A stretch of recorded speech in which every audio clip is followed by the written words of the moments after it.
Salam, bersama saya Pendeta Samuel Toda dalam ringkasan Sekolah Sabat 7 menit. Dan saat ini kita sudah berada di pelajaran yang ke-12. Ayat tema pelajaran Sekolah Sabat kita pada saat ini adalah 1 Yohanes 4 ayat 20. Jikalau seorang berkata, "Aku mengasihi Allah," dan ia membenci saudaranya, maka ia adalah pendusta. Karena barang siapa tidak mengasihi saudaranya yang dilihatnya, tidak mungkin mengasihi Allah yang tidak dilihatnya. Judul pelajaran Sekolah Sabat kita sabat ini adalah kasih dan keadilan, dua perintah terbesar. Bila mana saudara mempelajari pelajaran Sekolah Sabat ini, memberitahukan kepada kita bahwa betapa pentingnya memahami kasih dan keadilan yang merupakan dua perintah terbesar. Dan saudara, dalam pelajaran Sekolah Sabat ini, jika kita mengasihi Tuhan, kita akan saling mengasihi dan mempunyai kepedulian yang sama terhadap kesejahteraan mereka. Itu sebabnya ada dua pelajaran penting dalam pelajaran pekan ini, yaitu yang pertama, hubungan yang tak terputus antara mengasihi Tuhan dan mengasihi sesama atau keadilan. Di dalam kitab suci menjelaskan kepada kita bahwa mengasihi sesama umat beriman itu mencakup tindakan kasih yang nyata dengan berbagai beberapa materi dengan saudara-saudara kita yang membutuhkan. Dan mengasihi satu sama lain itu menyiratkan kepedulian terhadap kesejahteraannya. Itulah sebabnya kasih Kristus yang rela berkorban bagi kita adalah dasar bagi pengetahuan dan praktek kasih, di mana kegagalan mengasihi orang lain berarti gagal melihat Allah yang dinyatakan di dalam kehidupan Yesus Kristus. Itu yang pertama. Lalu kemudian tema yang kedua dalam pelajaran Sekolah Sabat kita ini adalah kegagalan dalam kasih. Ketika kasih dan keadilan terputus, jika kita mengasihi Tuhan, kita akan mengasihi sesama dan memiliki kepedulian yang sama terhadap keadilan yang berfokus pada kesejahteraan manusia. Itu sebabnya, sebaliknya, terputusnya hubungan antara mengasihi Tuhan dan berbuat adil terhadap orang lain menunjukkan kurangnya komitmen dalam menaati perintah Tuhan. Inilah yang terjadi dalam sejarah pemimpin yang muda, yang kaya raya ini, yang beranggapan mentaati perintah namun gagal menunjukkan kasih kepada orang miskin. Contoh lain dalam Injil adalah imam dan orang Lewi dalam perumpamaan orang Samaria yang baik hati itu. Mereka juga dianggap mengikuti aturan kesucian, tetapi gagal mengungkapkan kepedulian dan kasih.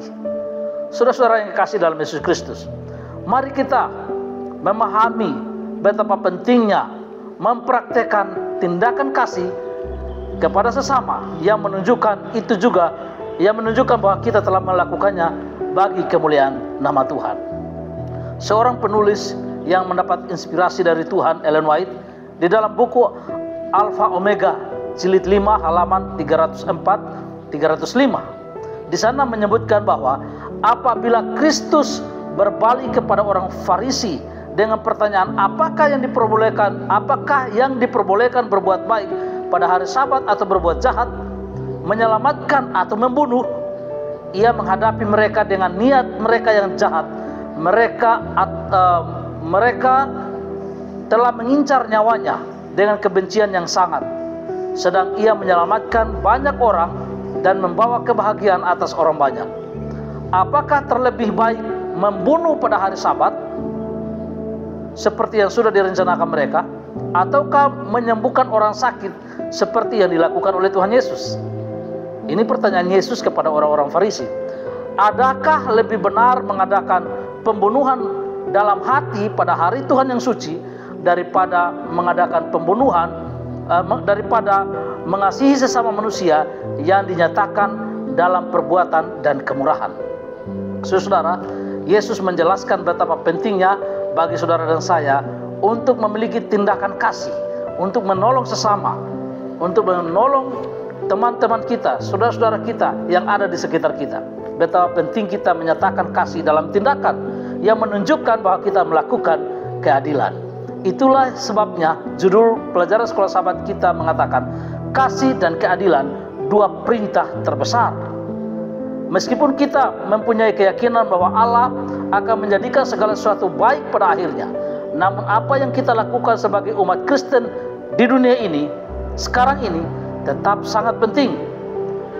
Meskipun mungkin ada banyak ketidakadilan dan kejahatan yang tidak dapat diberantas oleh Allah sekarang ini, namun kita harus menyatakan kasih karakter Allah dalam kehidupan kita. Dan seperti yang telah kita lihat, kasih dan keadilan berjalan beriringan dan tidak dapat dipisahkan. Allah menyukai keadilan. Oleh karena itu, jika kita mengasihi Allah, kita juga akan menyukai keadilan. Saudara-saudara yang kasih, mari hidup mengasihi Allah, mengasihi sesama, nyatakan kasih dalam tindakan kita, bukan hanya berteori, tetapi menyatakan kasih itu kepada sesama, membantu orang lain, menolong orang lain, dan menyatakan keadilan, bahwa sesungguhnya kita benar-benar menjadi umat-umat Allah yang mempraktekkan hukum kasih dan keadilan. Karena Allah sangat menyukai kasih dan mempraktekkan keadilan. Tuhan Yesus memberkati kita. Maranatha.